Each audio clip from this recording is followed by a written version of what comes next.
En Geografies, un podcast de la xarxa Manxapod sobre persones i personatges. Avui...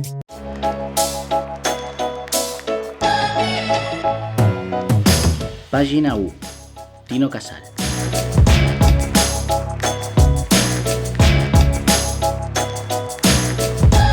Tino Casal és conegut per la seva música i el seu estil en l'Espanya de la movida madrilenya, de la moguda madrilenya.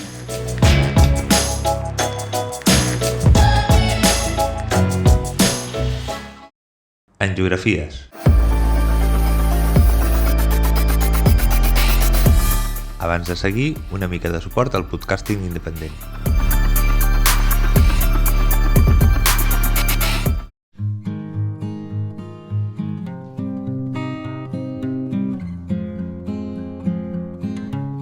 Anna Round és un canal de YouTube de viatges d'una noia catalana. Des de ben petita que m'apassiona viatjar i amb el pas del temps m'he adonat que el que més m'agrada és conèixer allò desconegut i poder adaptar-m'hi. Amb 10 anys ja anava gravant els viatges que fèiem en família. Era l'encarregada de la càmera. Vaig començar coneixent el que teníem més a prop i a mesura que em vaig anar fent gran vaig creuar fronteres cada cop més llunyanes. He trepitjat tots els continents, alguns més que altres, i està clar que no puc negar que en tinc un de preferit. Els moments més importants per mi en el món dels viatges han estat anar amb quasi 18 anys a Austràlia, aprendre l'idioma i fer el viatge d'anada i tornada jo tota sola. Un viatge en família al Japó que va provocar en mi unes ganes enormes de seguir coneixent el continent asiàtic i un viatge de 6 mesos tota sola per Àsia que em va demostrar que tot és possible si hi creus. Els vídeos més antics que tinc són bastant senzills, però va haver-hi un moment en què vaig veure que podia explicar i mostrar molt millor les coses amb els vlogs, i això és el que ara intento fer. Benvinguts a Anna Around. Ei, com aneu? Com esteu? Va, passeu, si hi ha espai per més gent aquí. Endavant. Mira, si falta lloc, mira, allà podeu posar més cadires, allà podeu posar-vos, molt bé. Aquí hi ha espai, mira, no, i si en falten se'n posen de més, aquí. Veniu, molt bé. Mira, aquí teniu festucs, aquí teniu anacards, mira, veus? Estic tallant una mica de formatge, si voleu, mira, aquí hi ha pernil, hi ha de tot, Seieu, poseu-vos còmodes, aquí, molt bé, vinga, veniu tots, persones, micos, colobres i capards, endavant, seieu aquí i passeu-vos-ho bé.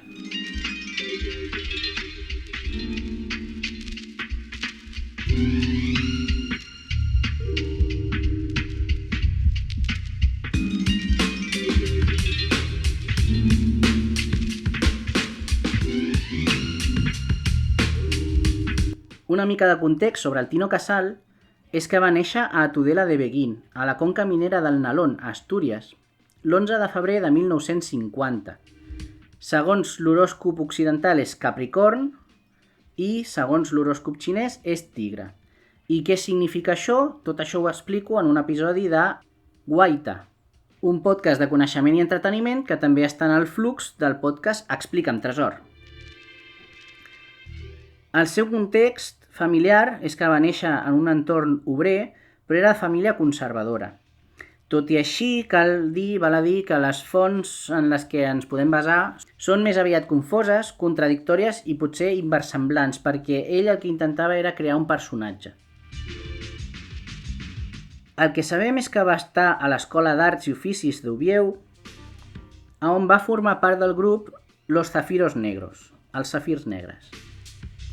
El 1966 estava amb Los Archiduques, els Arxiducs. Era un grup de pop-rock i on introduïa canvis estilístics. Ja començava a crear el seu propi estil.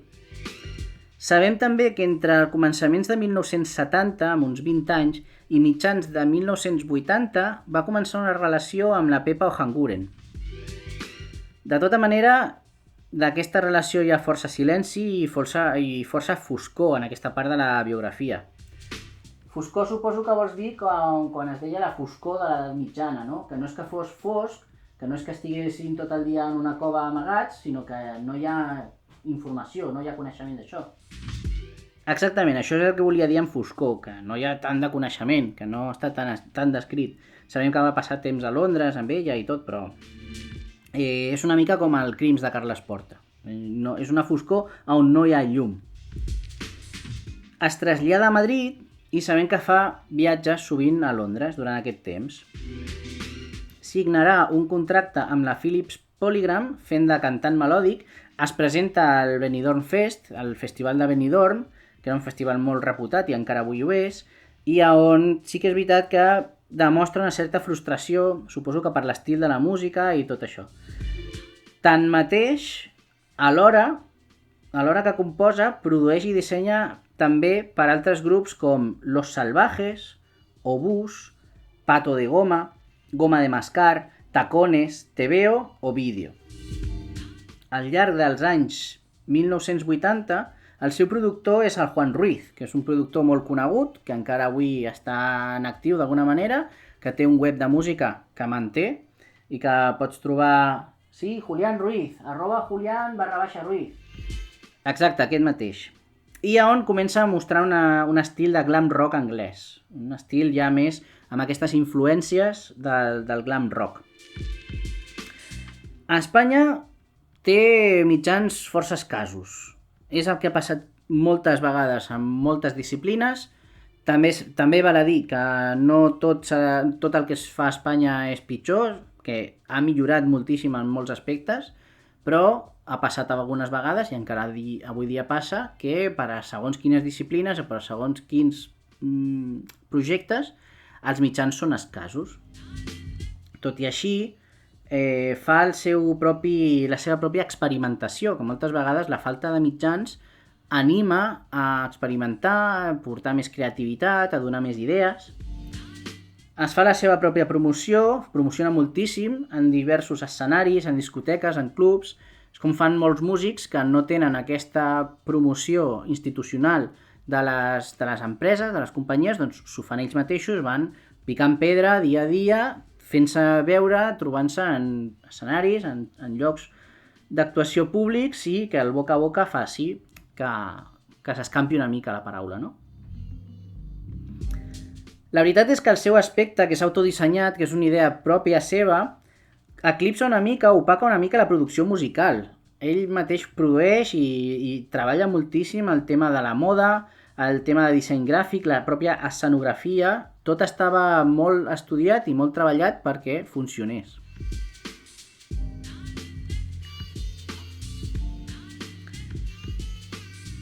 Val a dir que és un estil molt cridaner, que és un estil molt transgressor, molt minimalista. A més, té una gran capacitat vocal. El seu rang musical és de 3 octaves sense comptar el falset, o sigui, sense comptar aquesta manera de forçar més encara la veu. De manera natural arribava a 3 octaves. Arribava, I es va convertir ràpidament en un èxit de vendes i va sortir molt a televisió.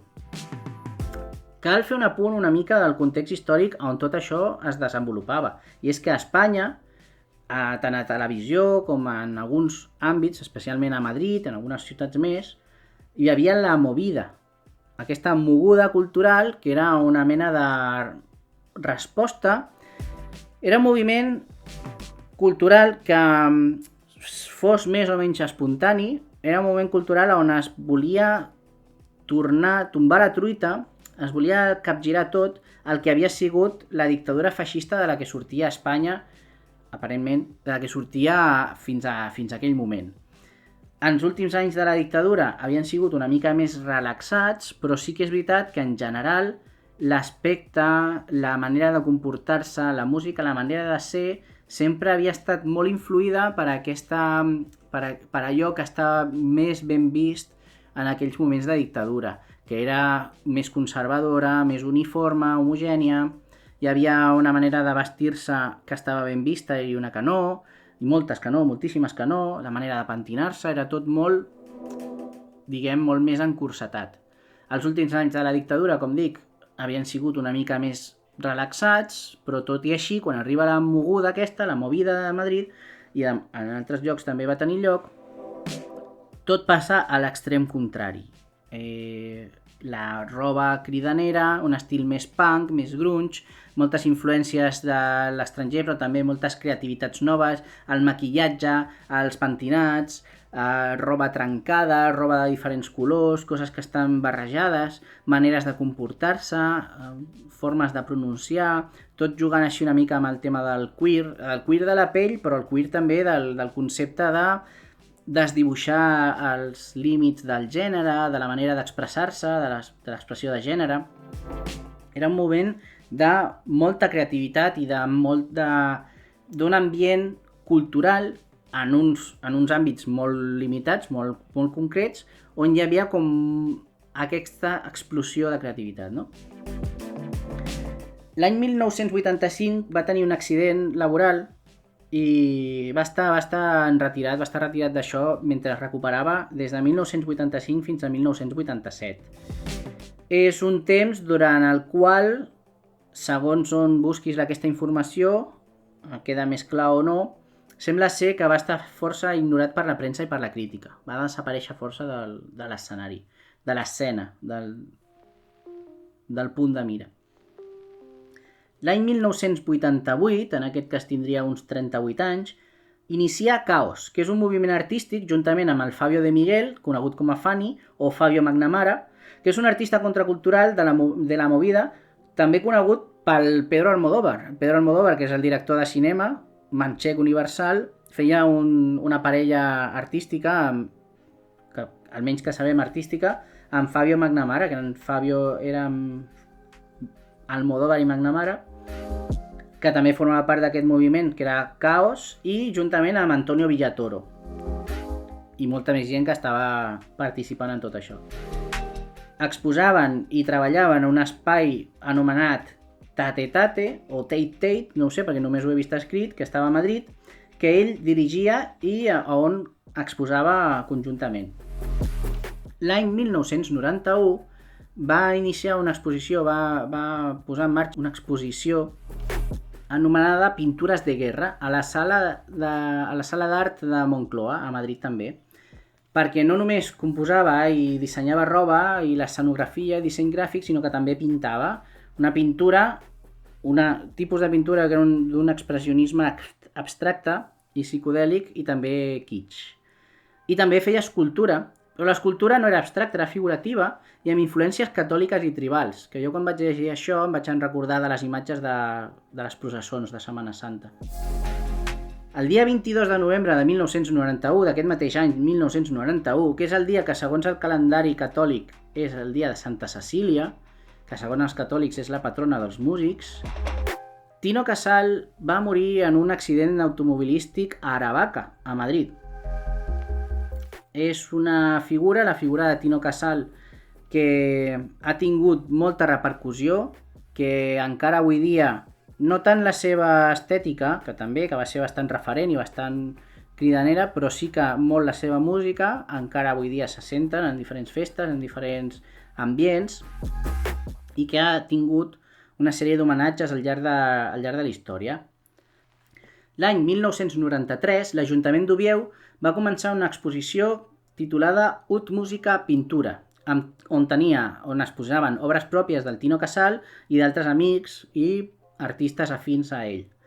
L'any 2016, el Museu del Traje, el Museu del Vestit de Madrid, va crear una exposició que era El Arte por Exceso, on exposaven l'art per excés, on exposava roba i pintures del Tino Casal.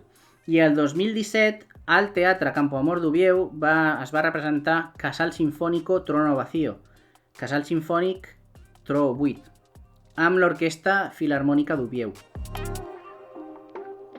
Per parlar del Tino Casal m'he inspirat una mica, he llegit, m'he documentat en el DBE de la RAH, el Diccionari Biogràfic Electrònic de la Real Acadèmia d'Història Espanyola, però també amb la meva experiència personal, perquè he llegit articles, he vist coses, he sentit coses, he llegit per internet, coses que ara mateix no puc citar o ressenyar directament perquè no les recordo, no les trobaria. I també hi ha informació al documental Tino Casal, d'A3 Player, que és s'ha de pagar per veure, això sí que és veritat. Tot i que pel seu cognom tinguem la tentació de relacionar-lo amb Luz Casal, una altra molt famosa i reputadíssima cantant espanyola, Tino i Luz no són, fins a on jo sé, parents. Potser, si t'interessa, podria dedicar-li a ella també un episodi de Angiografies.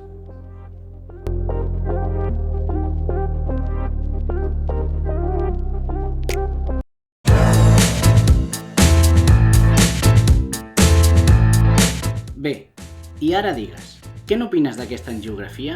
Espero el teu àudio o el teu comentari escrit. Pots unir-te al grup de Telegram juntament amb d'altra gent meravellosa, t.me/manxapot. Enviem les teves impressions per correu, manxapot@gmail.com, o, millor encara, per correu postal. Et passo l'adreça per privat. També pots buscar @manxapot a Mastodon, al servidor oye.social i en d'altres xarxes socials.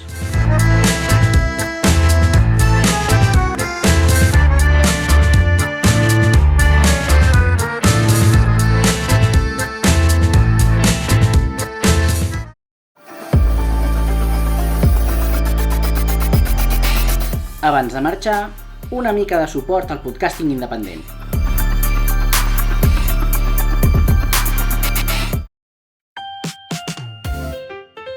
Videojocs en valencià, els Sims, Minecraft, Indie, WoW i jocs de terror alguna nit. Que molt bona nit a totes i a tots. Gràcies per estar avui ací a un nou showcase de Resident Evil.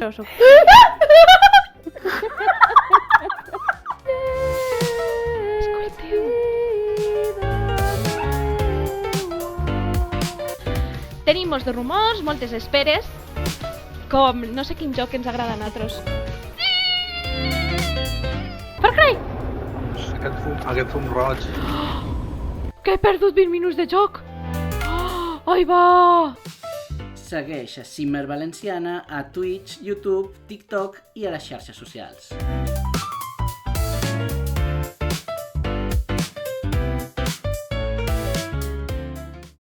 Fins aviat!